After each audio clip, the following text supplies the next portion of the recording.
மகாபிரிவா பிரம்மஸ்ரீ வேதபுரி சாஸ்திரிகிட்ட தினமும் 3 முறை சொல்லுமாறு ஒரு ஸ்லோகம் சொன்னார். அந்த ஸ்லோகத்தை சொன்னால் என்ன பலன் கிடைக்கும் அப்படின்னா, எப்பேற்பட்ட ரோகமாக இருந்தாலும் எப்பேற்பட்ட நோய் நொடியாக இருந்தாலும் அதுலேருந்து விடுபடலாம் அப்படின்னு அவர் சொன்னதை ஸ்லோகத்தை இப்போ நீங்கள் ஸ்க்ரீனில் பார்ப்பீங்க.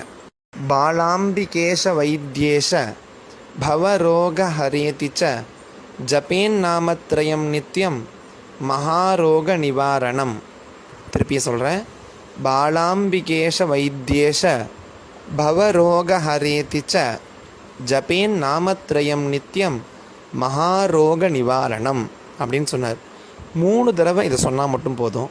நம்மளை அண்டி இருக்கிற நோய்கள் எல்லாம் நம்மளை விட்டு நீங்கும்.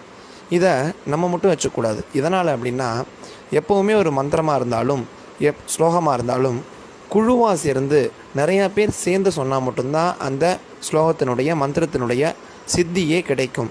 அப்படி உங்களுக்கு தெரிஞ்சவங்களுக்கு இதை பகிர்ந்தீங்க அப்படின்னா நிறையா பேர் இதை பாராயணம் பண்ண ஆரம்பிச்சிட்டாங்க அப்படின்னாலே நம்ம நோய் நொடியிலேருந்து காத்து நம்மளை மகாபிரிவா காப்பார், சர்வேஸ்வரன் காப்பாற்றுவான், அம்பாள் காப்பாற்றுவா. கண்டிப்பாக மகாபிரிவா வாக்கு பொய்க்கவே பொய்க்காது.